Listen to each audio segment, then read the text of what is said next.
I've never said no to anything. I'll always say yes and just see how, I'd rather fall off the horse trying to ride it than never getting on at all. When new acts come in, and you do get some arrogant ones that really come in and think that they know it all, if you don't get a laugh, they blame the audience. And you've got to sit there and you go, hang on, without being an idiot, 200 people can't be wrong. As a punter, if you're just constantly like looking at your watch going, oh, how long have I got, with all this, you can't help but think as a punter, oh, is there somewhere better you've got to be, mate? Because this is a night out for us. This is our night out, and, you're making it seem that you wouldn't want to be here. Today on the Engaging Marketeer podcast, I have got comedian Phil Reid. I'm going to be asking Phil, why on earth did he decide to become a stand-up comedian? What possessed him to do this? What happened when he did his first ever gig? That's an interesting story that probably didn't go quite as you would expect it to. And what sort of stories he's got about other comedians he's worked with, and how does he formulate routines? How does he get his energy on the stage? And what advice would he have for anybody like myself, an aspiring comedy festival winner, I hasten to add? Any advice for people like myself who want to be stand-up comedians and to further their career? One thing I like to ask when I'm talking to comedians is, why the hell do you do it? What possessed you to actually want to be a comic? I think growing up through school, I've always been a bit of a clown. I've always enjoyed making people laugh from probably an early age. But then also, I think the biggest influence that I had was my dad. As in, he used to love comedy. He used to watch like the comedians like Mike Reid, Jim Davison, Bobby Davro. We'd always watch like the Royal Variety Performance. And when I was a kid, I used to really love watching my dad laugh. And I don't know, it was just something like comforting and loving about it that I used to just really enjoy. And then I remember I asked for a comedy tape VHS, no DVDs back then. Asked for a comedy tape, and they got me Lee Evans' Ultimate Experience, and then it reversed. So then I used to then watch Lee Evans laughing, and my dad used to love watching me laugh. So it's always been like a big. I think obviously as a kid, like Lee Evans is just so slapstick and just incredible to watch as a performer. So I kind of went that way, and then just I've always been into drama. So then I'd go to like drama school and do plays and productions, and then I'd say what kind of then deterred me into going into comedy as it would be. I was about 14, 15, and I was doing a showcase for the drama group that I was a part of in Manchester called Lane Johnson Drama School.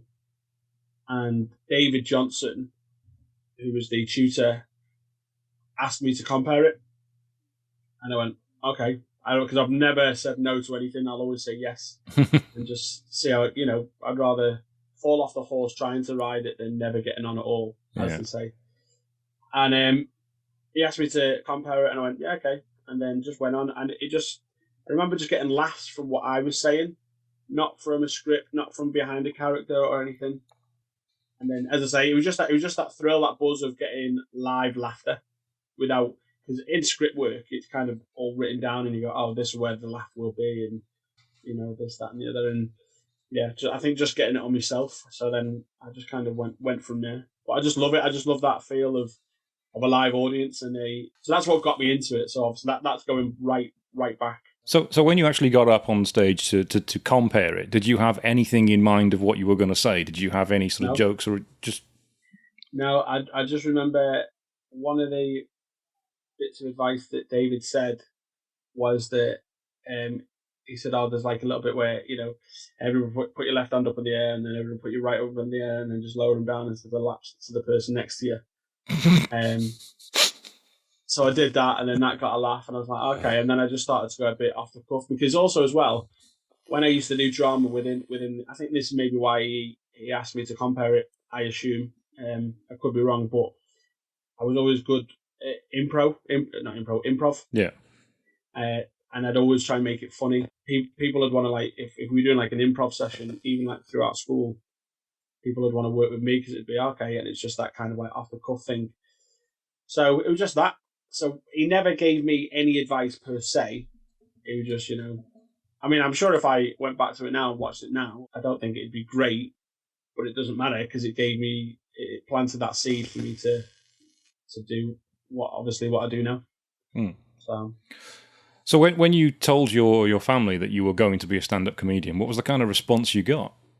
I still get it now. It's not a real job. It was a bit of a weird one because it's not really something that I ever went, this is what I want to be. It was just something when I was 17. So after I'd done that showcase that I was saying, I had a meet with my agent just to find out if there was any paths that we could go down, like for comedy, and they gave me the name of the Frog and Bucket in Manchester, which is famously known if you read like all like comedians' biographies. Peter Kay's it's featured very famously in. And I went there, and they had a competition every Monday night called Beat the Frog with Dan Nightingale. And I just tried it when I was like 8. So I tried it when I was 18, and I just remember my mind would go blank because when it's a different environment to a play. Whereas, like I said to you, on a play, you've got your character to hide behind. You've got, the script. You've got, as long as you can remember the script, doesn't matter. That's all you need. Whereas comedy, it was because I'd written it or because I, was trying to perform it. There was bits that was going, and I remember I did my first ever spot. You've got to survive 5 minutes. Hence Beat the Frog. And when I did it, I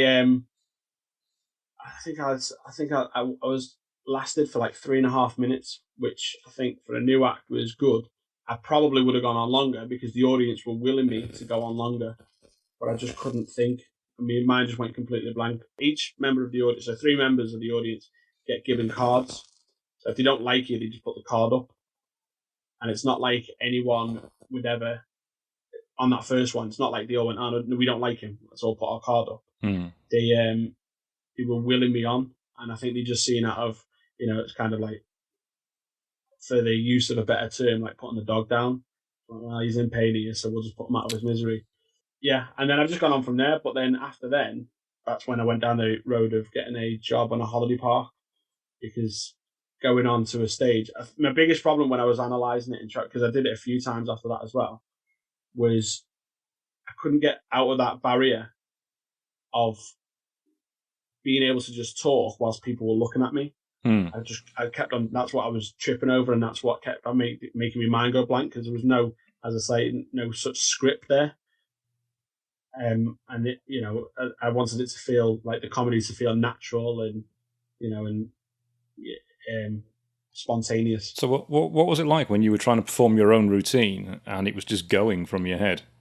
Just panicking, yeah, just literally a sheer panic in the regard that you're trying to do that, and it's just I can't even remember what I was going to say. Whereas, and because you're a new act and you want to do really well, and you want people to like you and find you funny, and you want to impress your peers, as it would be. It was just that. So I just kind of, as I say, I just panicked. I was like, and it just kind of went out my head a little bit. So it was tough, but then it's like anything, you'll only ever get stronger if you fall down.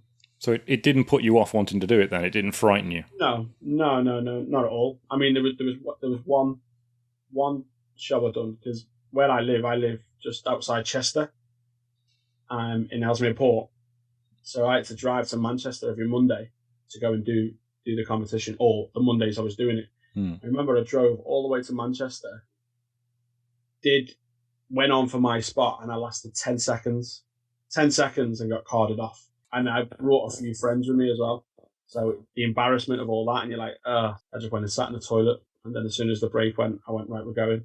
Yeah. And that was an awkward car journey home. But again, it's that. So like when stuff like that happens, you kind of just go, right, okay. And as you say, it's, you either pick yourself up and go again, or you just stay down and stay defeated and I've never done that. So when you did that first routine then, what sort of material were you doing? Can you remember? So I think I've still got the original script somewhere in the office, because I used to call myself Phil Lingood as well. Feeling good. Yeah.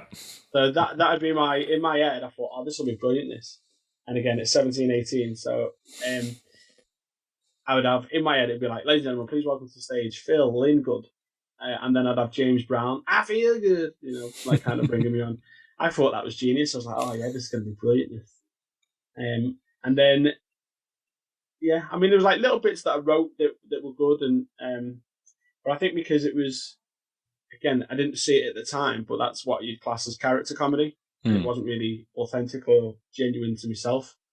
So then that probably then stumbled it as well.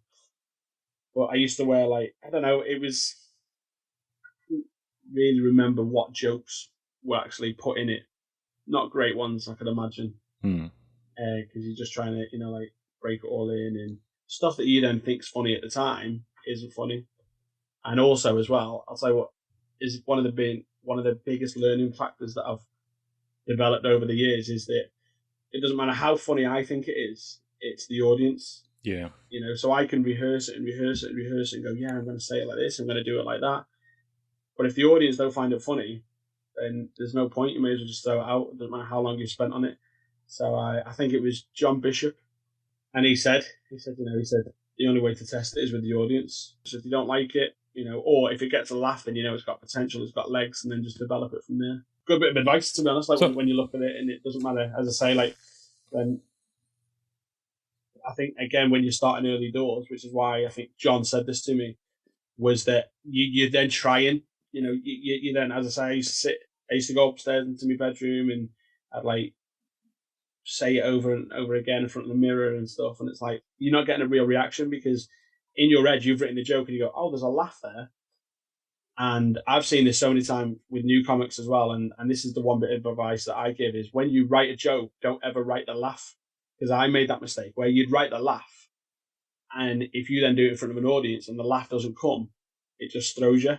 Your whole head just goes off, and that's I think that's possibly when I look at it like now, or when I look back on it, where I would maybe struggle and go, oh, there's a laugh there, and then the laugh wouldn't come, and then your mind then, as I say, that's when it just kind of goes out of kilter. But you see it with many comics, especially with new comics as well. So in a way, it's the audience getting the routine wrong, not you. They're missing their cue. They're not laughing at the point where you've actually written. Oh yeah. I mean, you could look at that, but I've never. Yeah. I'd never say that about an audience, because again, as well, I'll tell you what I do like when new acts come in, and you do get some arrogant ones that really come in and think that they know it all, and if you don't get a laugh, they blame the audience, and you've got to sit there and you go, hang on, without being an idiot, 200 people can't be wrong. Yeah. So it's kind of like, I get what you're saying, like the whole like, oh, they missed their cue, but it's not that. It's the situation of that. It's 200 people can't be wrong, and that's and that's again like the arrogance of like the new act and stuff. And it all depends how far you want to go with it, how much you want to learn, because anyone again trying to do something like this, like comedy or anything in the performing arts, they can be very defensive on the critique. Yeah. If you go, oh, well, maybe don't do that, or maybe, and you're like, who are you? And you're like, so I don't, unless, like now, I've been in the business long enough to see the mistakes, but I won't necessarily go over to an act and go, oh, maybe you should do this, or maybe you should do that. I just kind of, if they approach me and go, have you got any advice? And I go, yeah, actually I have. If you want to hear it and take it, then that's fine. You don't have to. Yeah, because I remember, again, when you're starting out, I'd have acts coming up to me and trying to give me advice, and you're a bit like that. I don't know if that'd work for me, and it's just about like picking and choosing of who to listen to and who to trust. Because again, as horrible as it is, like any business, I imagine it can be very backstabbing, where someone will say, "Why don't you say this?" and then you say it, and it could really ruin, and undo everything that you've done. Yeah. I imagine as well, if you're getting advice from other comedians on how to do a certain line or to deliver something. Presumably, how they would do it might be different to how you would do it anyway. So you want to be taking advice from people who your style fits in with. Yeah, 100%. Yeah, that's exactly it. You know, I've been given advice before from some really big names, and you just like, okay, because again, their style isn't my style. You mentioned that you watched Lee Evans when you were younger, who obviously is a massively physical comedian, and he could probably do a whole routine without saying anything. It's just the body movements, how he does it. What sort of comedians, including Lee perhaps, were you basing your original early career on? I'd probably say there was a lot of Lee Evans in there. Not to the Lee Evans extent, but there was... I think there has to be. Because I think the best way to find your own style, for me, was to maybe copy someone's style. I mean, is there elements of Lee Evans in me? Probably. I think because it's kind of like with ingrained, but I'm not. You wouldn't go, oh yeah, you know, you're Lee Evans. Yeah. It's just like, you know, there's like little elements within me and that I probably do. Like, I never stand still. I'll always like move up, you know, around the stage as, you know, depending on obviously how big the stage is, but I like to move. I don't like to stand still. I like to, you know, engage and have it that way. Yeah. Whereas, Lee Evans, as you know, he's very physical. Yeah. And as a kid growing up, I mean, what I've loved about Lee Evans as well is as a kid, I used to laugh at his slapstick. And for that, I'm a big fan of slapstick. But now, as I got older, I now understand the jokes, which takes it to another level, because I still appreciate the physical. I love the physical of it. And then understanding the jokes, you're like, yeah, okay. And then you can see why Lee Evans is Lee Evans. And so like going on like the Blueprint situation, like everyone calls Lee Evans Norman Wisdom when he was going through, it was like, he was Norman Wisdom. He you know, he's just a carbon copy of Norman Wisdom, and you're like, well, is he though? Because it's kind of, you know, obviously there's elements in there. Maybe there is, because that's obviously how Lee Evans sees himself. Maybe there's always going to be that. You know, you'll see any comedian, and then if you look into him, you'll be able to see their influences. I think you're right there, because people will try and pigeonhole somebody and say that you're like this person, and that's how they'll try and describe them. Oh, he's like Lee Evans, and then that'll sort of stick with them. So yeah, Lee Evans would have had he's like Norman Wisdom, and possibly even Michael Crawford. On some others do have them as well. So it would have been that sort of thing. Other than Lee, were there any other kind of comedians that you were influenced by, or you tried to take bits of what they used? Lee Evans was probably the only one TV, but then I used to go and watch a lot of comedy as well. So within the comedy clubs, I'd go off on my own, or, you know, whether it be like, you know, Manchester or Liverpool, I'd go, you know, and watch the comedians there and just watch them in like comedy, you know, as I say, Comedy Store Manchester, that was a good one. As well as like sometimes if you're on part of a bill and you see comics and just go, okay. But I wouldn't necessarily like rip them off in that regard. I'd watch them and just go, oh, okay, that, you know, that was clever, or, you know, and just really appreciating it and being a comic rather than a punter. If that makes sense to you. So you weren't going to watch and just laugh at them. You were going to analyze what they were doing and seeing what they were doing. Yeah, a little bit. Yeah. But that doesn't mean that I didn't enjoy it either, because I think what I really like about now is that how much I'm enjoying watching other comedians.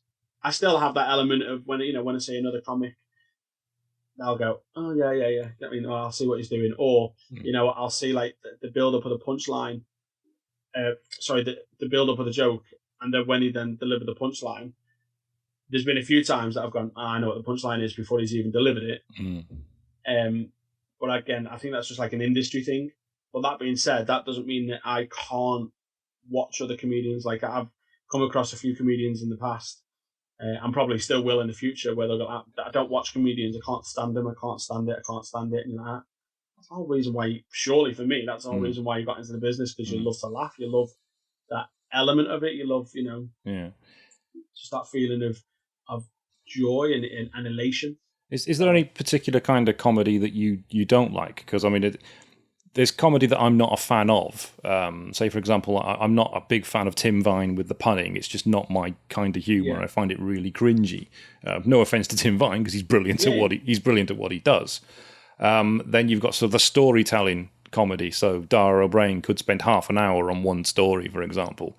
Or you've got Jimmy Carr with the really brutal, dark one-liners. Is there a particular kind of comedy that you don't like? I don't know, because again, like when I look across it, so like Tim Vine, I fully understand what you're saying with his puns, but I was very fortunate that I got to work with Tim in 2014, and the way he has, and again, this is like, you know, when you watch it and you analyze it, the way he has the audience in his hand, you know, that hang on every word, and it's just surreal to see. And, you know, but I again, it's one of those, you know, you've got to probably like the one-liner comedians or the puns, or, you know, and have that. But that being said, on the appreciation level, you watch it and he's brilliant. You're like, that's brilliant. You know, just the way he's done it. Jimmy Carr, I've seen Jimmy Carr a few times. I don't know. In answer to your question, in a particular style of comedy do I not like? Probably, I wouldn't maybe say the style. It'd be more the comic that I'm maybe not a fan of, if that makes sense. So who would that be? Well, I've never seen Dara O'Brien, to be honest. Oh. No, I've never watched him live. I like him when he hosts Mock the Week. So I've never seen him. So I'm seeing him in Liverpool on Saturday. Yeah, so I can't really, but I've never had the chance to work with him, and I've never been to see him. So I can't really comment and go, I don't like that. Because again, as well, like when you go across the board, like there's people that can't stand musical comedians. I love them personally. You know, when you pull out a guitar, or one of the most I can never say this word. Innovative. Innovative. Yeah, there you go. Musical comics is. Have you ever seen Ivan Brackenbury? No, I haven't. No. Ivan Brackenbury, Tom Binns. Well, Ivan Brackenbury, the hospital radio DJ, is just brilliant. When you watch how he uses, like, you know, just music that we've all listened to and stuff. You know, and then you've obviously got Peter Kay's misheard song lyrics that he's done. Yeah, it's obviously famous. It'd be more like, say, the comedian than it would be the actual style. But then I think it's having that whole likability factor as well. Because again, you know, you're not going to like everyone. It's impossible, and it's, as a comedian, it's impossible to have everyone like you, which is kind of something that I've kind of not come to terms with, just acknowledged and accepted.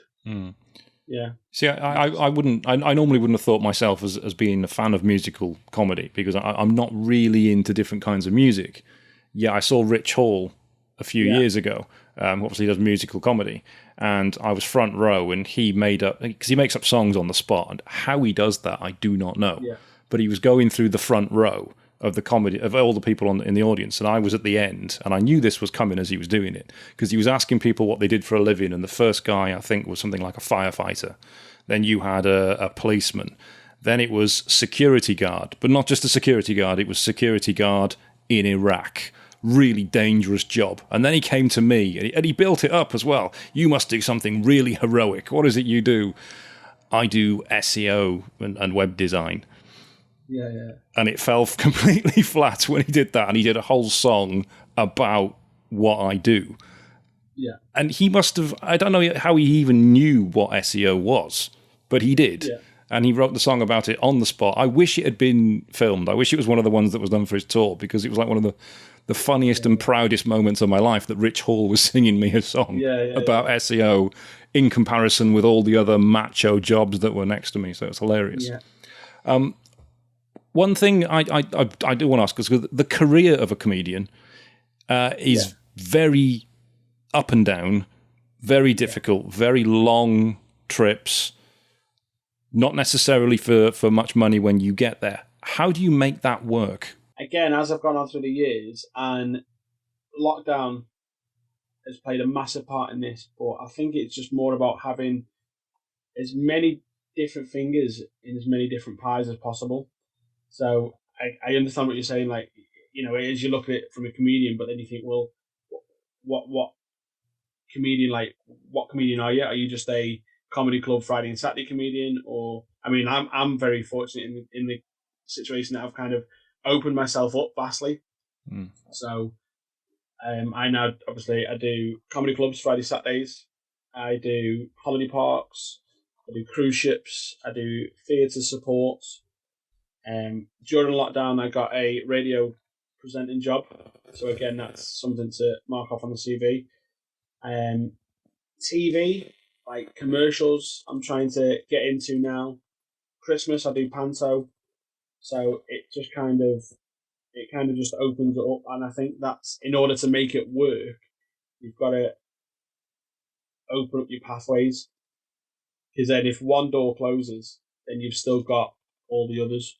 So coming out of lockdown now, I've really, as I say, opened myself up. So I think when we met, I was doing the Laugh-In in Chester. Yeah. At the Live Lounge, I think it was. Yeah. So we were then doing, so that's obviously a proper comedy night. And, it's just then kind of opening yourself up, as I say, a lot more. So I think to make it work, that's what you need to do. And as long as I can, look through my yearly diary and go, all right, yeah. And I think more importantly, be happy with the work. Because, you could work 7 nights a week, or is that going to give you anything else? Probably not. You can work 7 nights a week at all the wrong gigs. Whereas, you could, like, say, maybe work 4 nights a week at all the right gigs and possibly earn more money. And you think, okay, well, and it's finding that balance between it. So, I mean, if that answers the question, I would say to definitely, open yourself out up more. Because, you can even see it now with, like, TV. Alan Carr is a prime example. Alan Carr, he started off as a comedian, then he was doing radio, now he does TV presenting. He can go back to his stand-up, because, again, it's about that whole, going back and forth in between. I'll tell you the best one for it, actually, is Jason Manford. Jason Manford can do literally anything.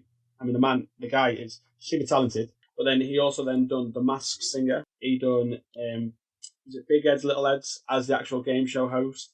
He's doing pantomime this year in Manchester for the first time. He's done musicals. He as well as comedy. He's got an album, hasn't he? Yeah. Exactly. Yeah. So when exactly what I mean, it's like when you look at it, he's the exactly what I'm talking about. When it's like, just open yourself up, don't say no. If you do it and you don't like it, you don't have to go back to it, but do it and give it a try. You might love it. So, like, for me personally, comedy, especially the comedy business or the comedy circuit, there's a lot of snobbery within pantomime. It's like, oh, you shouldn't be doing pantomime, and as me personally, I love it. But I love it, and every year now, I try and start off my year by locking in a panto for the end of the year. Going, okay, yeah, and then once I know that's in, then anything else in between is just a bonus. I'm surprised there's snobbery in Panto, because Panto is a quintessentially British tradition, and it allows comedians the opportunity to showcase their skills and to do a bit of ad-lib as well. And I've seen Julian Clary in Panto, I think it was in Bristol, and he was phenomenal, absolutely phenomenal. Yeah, so what do you think it is that there is this snobbery? Why does that exist? No idea. I just think is it, you can say it's anything, couldn't you? You can say maybe, is it a little bit of jealousy from other comics that can't do Panto, that wish they could, maybe? Is it because I know Panto, as you say, it's a very British thing. So all comedians, like, say, back in the 70s and 80s, would go off and do a Panto, because they'd do a summer season, and then they'd then go and do a Panto. Then the comedy scene changed. So then you'd go, it then became like, from a joke teller or a gag teller to then the alternative scene, as it would be. And I think maybe that's it. Maybe it's the situation of, like, I'm an alternative comic. I just want to do, like, these are my beliefs. This is what I want to do. Whereas Panto, it's a case of being funny for being funny. It's not a case of, well, this is what I believe in, so, I'm going to make this funny. It's kind of like, no, it's, for me, I mean, I just love to be, on the stage in Panto, whoever I'm with, and being able to just look out into the audience, into the auditorium, and you see an entire family. So you go from like your nans, your granddads, your mums, your dads, your aunties, your uncles, straight down to the teenagers, straight down to the little kids. And I just think if you can make that entire family laugh, then you just, nailed like 100 years worth of, humour, as it would be. Yeah. Does that make sense? Yeah, yeah. Because you're following in footsteps of people who've been doing this for, as you say, for over a century. It is a tradition. Yeah. It's something that's just part of British culture. Yeah, but I just mean as well, like, as I say, so if you can make the nan laugh and then go down. Oh, I see what you mean. Yeah. Do you know what I mean? So, so like within that family. But yeah, you're right, and then you're following in the footsteps. So I remember, so the first panto I done was in 2018 at the Churchill Theatre in Bromley. Mm. And as it was my first pro panto. And then when I got it, I then looked down. I was playing Buttons in Cinderella. Classic. Yeah. And then when I looked down of who played Buttons throughout the years at that theatre, I remember seeing one and gasping. It was Ronnie Corbett. Wow. So again, like you said, following in the footsteps of iconic, comedians that have played that role at that theatre, it's like, I'm now on the list. Going back to what you were saying with the snobbery within it, I don't know. I tend to any like politics or comedy politics or whatever. I just tend to stay clear of it, and I just think if you don't want to do panto, then that's fine. You stay in your lane, I'll stay in mine, and we'll go from there. And it's what they decide to do or choose to do doesn't affect me, and I know what I do doesn't affect them. So it's just kind of, it's like any business. You can get caught up in any, dispute or politics or whatever, but for me, I love it. And as I say, going to what you were saying before, if you open yourself up to everything, who knows what's going to land on you, at your feet, or who knows, what's going to open up for you. Yeah, I love a panto. I think it's fantastic. I don't understand why everybody wouldn't want to do it if they had the opportunity. Yeah. What's it like when you're on a stage and you get that laugh? I can't even try to tell you how amazing it feels. As in, it's the best place to be, especially if it's, I'd say there's two different feelings. So there's the feeling of like when you write a joke, when you work a joke, and when you've worked on it, and then you stand there and you deliver it, and you get that laugh, and you're like, wow, that's the payoff. Right, and it just feels amazing. But also as well, that laugh then feels completely different to when you just said something on the spot, improv, come straight out with it, and that's just got a massive round of applause or a massive reaction, and you're like, okay. And it's just so. But both of them, so they're two completely different feelings initially, but ultimately, it's just incredible. You're just there, and you're just like, this is There's no better place to be. And I don't care who you are or what comedian you think you are. That's why we do it. That's why we do the job. And I can't even begin to describe how amazing it feels. I listened to a podcast with Russell Kane. Yeah. And he described it as like a drug. It's a rush, and he became addicted to it. 100%. And he was going out doing gig after gig after gig, even though he wasn't earning much doing it. He just wanted that fix of the next big laugh. Yeah, and I think that's then takes me back to when I was saying before, when I was 14, 15, when I did that showcase, that drama showcase, and I was just getting laughs.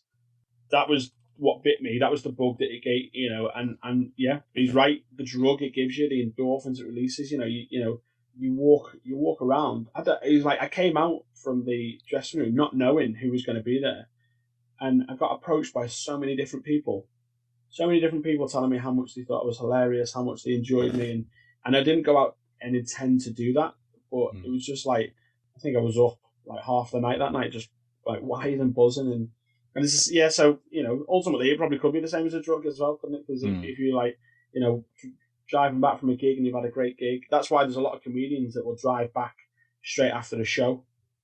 They'll put everything in the car before, get straight in the car and go, because they're still pumped and they're still, still going it, and you can do it that way. So yeah. So they don't worry about getting tired at the wheel. It's just they're so high on the actual show, on the rush, that they'll get home safe and they won't fall asleep. 1,000,000%. Yeah. And but yeah, so Russell Kane's analogy is probably spot on. One thing Russell Kane also on this podcast was talking about was social media. About how he met a YouTuber when he was doing a show, and the YouTuber suggested to him that he should put his routines out on social media, which he thought would be the death of his act. Because if you're giving it away for free on social media, why is anyone going to come and see you? But he started to do that, to do other bits of routines that weren't in his stand-up on social media and build up a huge following for it. How has that worked for you if you've tried that in terms of using social media to build a following and to get more work? To be honest, I can't say I've done that because, again, very much like Russell Kane said, that you just kind of burning your material.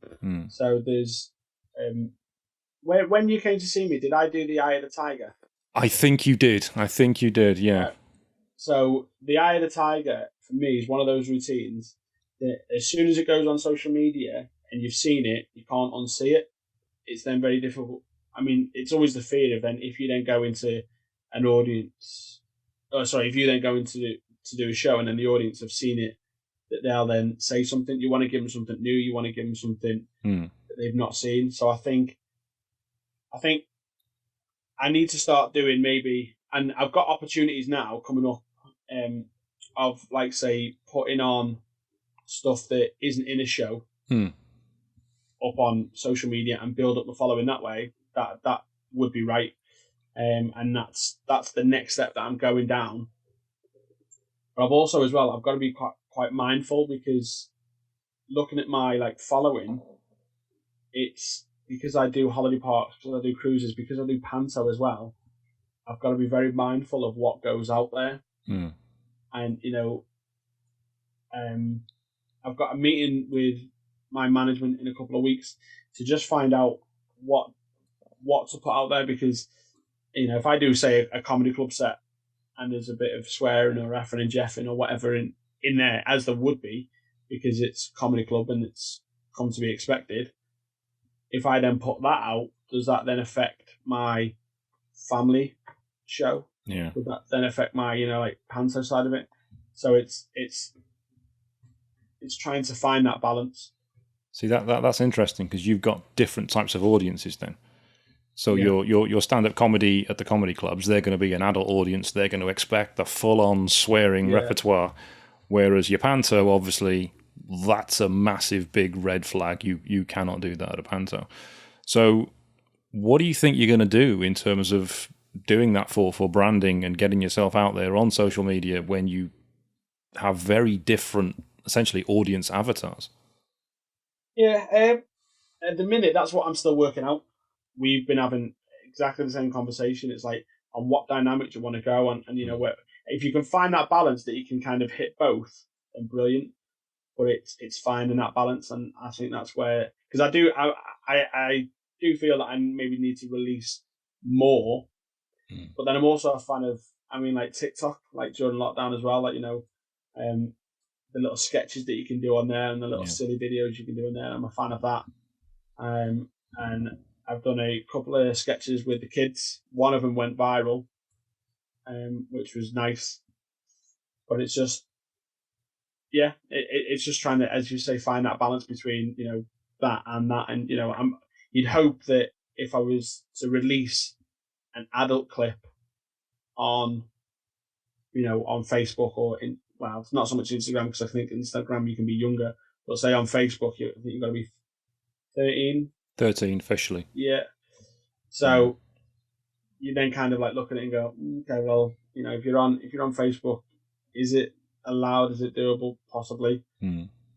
But it's just trying to, I don't know, not incriminate myself, because I've seen it again happen to, acts, not so much, not necessarily high profile, but I've seen it happen to acts where they've kind of said one thing and then all of a sudden all the work that they've just done spiral. Yeah. I've seen it happen to a high profile comedian on Twitter. Yeah, it was you probably heard of him, a guy called Hurst. Yeah. Yeah, who I used to be remember on. Yeah, used to be on. They think it's all over. I met Lee years ago when I was first getting into comedy. Yeah, because he was the backyard comedy club. The advice that those guys give you as well, like as I say, when I got advice off John Bishop and Ken Dodd as well. I went to go see Ken Dodd. Oh wow. Yeah, years. I took my mum and dad to go see Ken Dodd, but then I kind of snuck off into like the backstage area with a friend who I knew. But yeah. So no, I didn't. But going back to what you were just saying, then I didn't realise what happened to Lee Hurst and whatever. I've seen it happen to others. I've just not seen it. Yeah, he was banned from Twitter. Really? Yeah, I can't remember what he said, but he put something on because he was trying to push the boundaries and be really edgy, the sort of thing that Jimmy Carr does on a daily basis and gets away with. But he just stepped too far over the line, way over the line, and Twitter banned his account, and he had a massive public backlash for it. So essentially, he'd cancelled himself by something he put out on social media. So yeah, I understand what you mean. You've got to be careful of that. You can't put some sort of routine out that's suddenly going to see your pantomime work fall down because we can't have somebody with that kind of potty mouth talking in front of 4-year-old kids. Exactly. And I think I've maybe it's right, maybe it's wrong, but I'd rather let my talking happen on stage. Yeah, I mean, because I think if I do a comedy club and it's in there, and it's in the comedy club within the confined space of all the adults, and it gets a laugh, then brilliant. If I then, and because then if you then do it in the room, it's then not going to leak out anywhere. Yeah. Unless it's something horrifically said, which I'd never say anyway. I'd never say anyway. But it's just, it's just that kind of. There's probably ways you can get away with it actually, because most Disney movies, for example, and Pixar movies contain jokes that go way over children's heads. Oh, yeah. Most Pantos contain stuff that go way over. I mean, I remember Julian Clary again in his Panto. Some of the stuff he was coming out with was absolute filth. Yeah. But it was said in such a way that kids would not see anything wrong by it because he's just doing it for the adults. So you can do that and not offend a younger audience. So there's been a couple of times this year, actually, where I've gone on to Holiday Park and they've gone, oh, you're on at 7:30? And I've kind of gone, no, I can't be on at 7:30. That post watershed. Yeah, exactly. And it's like, that wouldn't work. I'm not a children's comedian. Oh, but you can do family stuff. It's family in the regard that I don't swear. But there's a lot of innuendo in there, and it's just I can engage with the kids. That's not a problem. But I can't. I'm not a kids comedian, and I'm not. There's some brilliant kids comedians out there, but I'm not one of them. Joseph Fritzl was family, but not the kind of thing that you want in front of kids. Yeah, exactly. So it's just that, and then you explain to them, it's like, no, I can go on past 9:00 because again, you're giving the adult that time then. But yeah, there's a lot of innuendo that I do. There's a routine I do about in the night garden that with the adults goes down really well, but it goes straight over the kids' heads. They don't understand it because the terminology that I use, they're not going to get it. And if they get it, then that's not on me. That's on the parents. That's on the parents. Yeah. Yeah. They understand that. That's not on me. That's your fault. That's not mine. Yeah. So yeah. I seen Julian Clary in Southampton. It was in Panto. He was on with Paul Zerdin, Lee Mead, and Julian Clary. They were doing Jack and the Beanstalk. It's brilliant. Yeah, and now he obviously does the Palladium every year. It's fantastic. Yeah, I think the one I saw him in, it was Cinderella, and he was the fairy godmother. Yeah. And each time he came out, he had a more elaborate costume on. Yeah. I remember there's one line saying, if you think this is impressive, wait till the final ball scene. Yeah. So if somebody wanted to become a stand-up comedian, what advice would you have for them, other than don't? I wouldn't even say don't. You know what? I think that if anyone says that they want to do comedy, it's like, we'll go and try it then. Go and try it. You could be, and probably in the same sense that John Bishop kind of told me, and the advice that I've been given over the years, is that if you think you can do it, or if you want to give it a try, then go and give it a try. There's nothing to say that you couldn't be, the country's best comic or the world's best comic or whatever. There's nothing to say that you couldn't be. So any advice, I'd just say, just get on and do it. Just, give it a try, give it a whirl. Because again, I think this is where, going back to me saying where I've always gone, I've always said yes and I've never said no. I'd hate to be sat here now going, oh, when I was 18, I could have given it a go, but I didn't. So I'd just say give it a go and, and find your feet. And yeah, it's mold yourself on your comics, as in, like I said to you, like the Lee Evans situation, like find your mold there, but then like anything, add mold, take mold away, do you know what I mean? And, or, add the clay, take the clay away, and then all of a sudden you'll then find your style, and then that will then become you. So yeah, just do it right, try it, don't be naive enough to not accept criticism, and especially from the audience as well. Yeah. Because like I explained before, 200 people can't be wrong. It's a fact. If you're doing a gig and you're not getting a laugh, that's not because they don't find it funny. That's because you've missed a link, whether it be what's not being said, maybe it's just one word that needs to be added in, or maybe taken out and stuff, and just really analyze yourself. You can't just walk onto stage. I don't care who you are. I think within anything within the business, not even in the business, just in life, you can't just walk on once and go, "Oh, that's it, I'm the best at it." It needs constant work. All these comedians that you see that you think are overnight successes, that we all know if you're in the business that they're not. Mickey Flanagan is a prime example. He's superb, but he was doing the clubs and he was doing 13 years of them doing it, and then all of a sudden it took off, and he's got 3 DVDs out. What would be a household name within, he could go anywhere now to walk on, but that's 13 years of hard graft, hard work, and not always getting it right, but then working on it, and then 13 years of dedication and practice to be an overnight success. That's what exactly it took. That's exactly what it is, isn't it? And that's what I think people fail to realise as well. Yeah, it's interesting you say about the gags not landing, because I did a stand-up comedy routine years ago, 2019, for Wirral Mencap, part of the Liverpool Comedy Festival, where I had to write and perform our own routines for amateur comedians. And we had a comic who was going to be Sam Avery. But Sam was on tour at the time, so somebody else stepped in for him.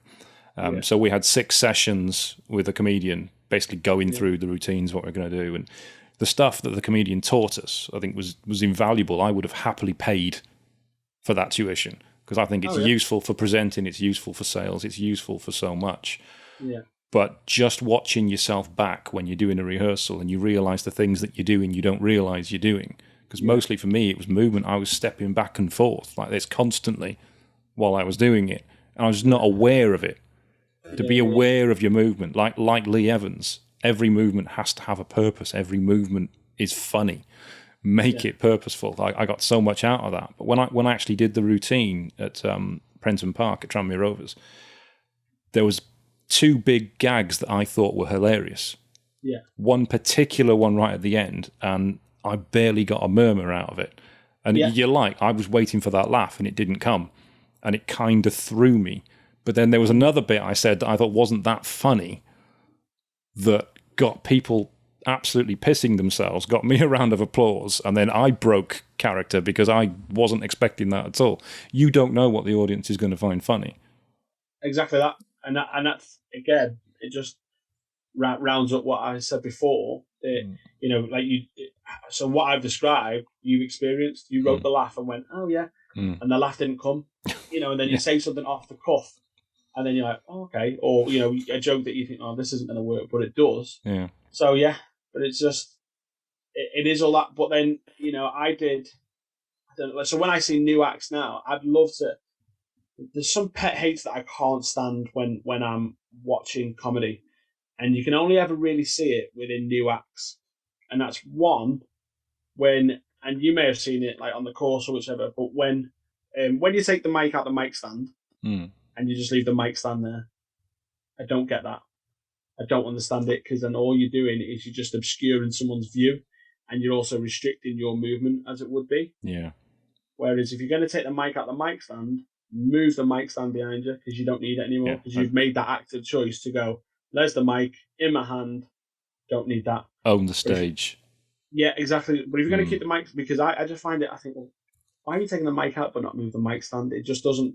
And I get, some people go like, if you're a new actor, it's like, oh, I didn't think about it. I didn't, I remember Jo Brand doing that brilliantly when I think it must have been her first TV performance. She came out, took the mic off the mic stand, picked the mic stand up, moved it out of the way and said, there, that's better, now you can see me. Yeah. And it was brilliant the way she basically diffused the whole audience thinking, she's a bit big. She made a proper gag out of it. There, mic stands out of the way, now you can see me now. So I thought that was hilarious. Yeah. So there's that one, the mic stand one, and then there's two others that really can't stand. That's if you've got a watch, you constantly check your watch. It's like that, and it's just I just think because as a and again this is what I say to you when I say that I enjoy comedy as a punter as well as a comedian, is that as a punter, if you're just constantly like looking at your watch going, oh, how long have I got, with all this, you can't help but think as a punter, oh, is there somewhere better you've got to be, mate? Because this is a night out for us. This is our night out, and you're making it seem that you wouldn't want to be here, which can really, really sway an audience and swing an audience. And then also as well, I don't think I've ever done this. I could be wrong, but I don't think I ever have. Can't stand writing on the back of the hand. Yeah. Can't stand it. I just think it looks, because again, as a punter, I think this is maybe why I failed at the beginning. Not failed, but this is where my mind would go blank at the beginning, because I wouldn't write anything on the back of my hand, because if you use that as a safety blanket, writing on the back of the hand, and also I just think it looks untidy, it just looks unprofessional, because if you're watching it, comedy's got to look spontaneous, it's got to look like you've just gone up on stage, thought about it, there it is, and there's the laugh. Whereas if you've got it written on your hand and you're constantly like, oh, this is what I'm going to say next. Right, okay. It doesn't look right and it doesn't feel right. And if I've seen it a couple of times with new acts. As much as I'd love to go up to someone and go, don't do this, don't do that, don't do that. It looks awful. You don't know how they're going to perceive that. Yeah. But if they came up to me and said, oh, what do you think about this? I would then say, yeah, I wouldn't do that because it looks awful. Move your mic stand out of the way and definitely don't keep checking your or whatever. I'd tell them if I've seen it. I mean, there was one act that I worked with the other week that was doing just that. It was the latter two, so it wasn't the mic stand. It was the watch and the writing on the hand. It looked awful, and I wanted to tell him, but I thought, no, if you're not going to come to me, as much as I want to help you, I don't know how you're going to respond to it. And it's just that, that whole like getting defensive, and it's if you make a joke of it, because we know that, so if you go and watch a work in progress, or have you ever watched the work in progress show? I haven't. I really would like to. No, I've not seen one. So I went to see Sarah Millican at the Chester Story House a few years ago. Yeah. And that was a work in progress show. And she came on with bits of paper. That's perfectly fine because you know what you're doing. You know what you're there for. You're there for a work in progress. But she'll make it aware to the audience of what's happening here. So it's not like, that's why you're only paying £10 a ticket and you're not paying £30, £40 a ticket because it's a work in progress. It might not be as good as the final show, but that's what it's all about. But again, it's just, when you've got that, that's fine if you know what you're going into. But I think just, as I say, writing on the back of the hand, it just becomes too much of a safety blanket, and the whole watch situation. Yeah. Well, you see the writing on the back of the hand on TV. I've seen Axon Mock the Week doing the little stand-up bits in the middle of the show with writing on the back of the hand. So big name comedians have done it. Yeah. If you want to do it, then that's my personal perception. So me saying that it looks awful and it doesn't look great. That might be my opinion. You might have a different opinion on it and go, actually, I don't mind it. No, I agree with you. To be honest, I did mine without any notes and without anything, and I was word perfect, if I do say so myself. Yeah. But that, I won, so yeah, I would be. But yeah, it's weird when they have that because it stands out. You think, does he not know his routine? Yeah, but and that's exactly how it comes across. I'll tell you what I did see, and again, I don't condone it, but I thought it was genius, right? Is there was a guy, I can't remember whether it was there or whether it was there, but he had a tattoo of a scroll, right? Right. So he had a tattoo of a scroll, and he'd write in the scroll in black pen. And because they only ever used to wear T-shirts, it looked like it was part of the tattoo. And that's the only time I can ever go, yeah, that's genius, that. I see what you've done there. I mean, you tattooed yourself for your job, like quite literally, but fair play, that was genius. It just how he, as I say, just had a scroll tattooed on his arm and he just wrote it in the scroll. I still don't, like you said, I think if you can learn it word perfect, because that's what it's about. It's about, if you want to take this seriously and do it seriously. I mean, how many comedians have you been to see? When you go see Dara O'Brien on Saturday, are you going to go and see him, and is he going to have notes all written on the back of his hands? No, he's not. No. I mean, because the audience needs to feel relaxed, don't they? They need to feel that the comedian's confident. Because if they're worried about the comedian's performance, they're going to be worried, and that anxiety is going to go to the audience, and then they're not going to laugh as much. Yeah, exactly, and it's it's the same. I wouldn't go onto a Panto on opening night with my script and go, oh, we are. You know what I mean? Because again, it's like you say, it's having that. You wouldn't see it anywhere else, and there's that part of it where I think, well, it's your show. If you're not going to remember your show, then maybe you shouldn't be doing a show. Full stop. Yeah, and that sounds really harsh. Yeah, so they're my 3 top tips that I would say not to do. Anything else, just go and try it. Just go and that was a bit of a long-winded answer, that wasn't it? I loved it. That's fantastic. As a final thing, so we are. I think we're running way over time, but that's okay. As a final thing, if somebody wants to book you, to speak to you, to hire you for anything, or to hire you go to one of your shows, what's the best way for them to get in touch with you? Best way to get in touch with me is all via social media. So I mean, I have a website at the minute, but it's down, so that's probably no good. But it's all. Everything across the social media is all Phil Reid Comedy. So it's PhilReid Comedy, whether it be Facebook, Twitter, Instagram. Instagram, it's Phil_Reid_comedy. But I think if you typed in Phil Reid Comedy, it's still come up. Just all that. And I have control of all my social media, which is great. But yeah, it's all Phil Reid Comedy across the board. You can message me, whatever you want to do. I'm sure there's ways around it. Not whatever you want to do. That sounded like whatever you want to do. Yeah. Yeah. Sound like I was pimping myself out. So if anybody wants to hire Phil for 30 minutes, then 30 minutes. 30 minutes. They're generous. Well, they're going to pay twice. You got to wine and dine. Still 30 minutes though. Well, get it done in 5 with a cuddle. Maybe you tell a couple of jokes afterwards. I don't know. Oh no! I think once they've had that performance, that's the only joke they're going to need. Right. Thank you very much for joining me, Phil. That's a good point to end it on there. I've really enjoyed it. Thanks a lot. Thank you very much. It's been a pleasure. Thank you.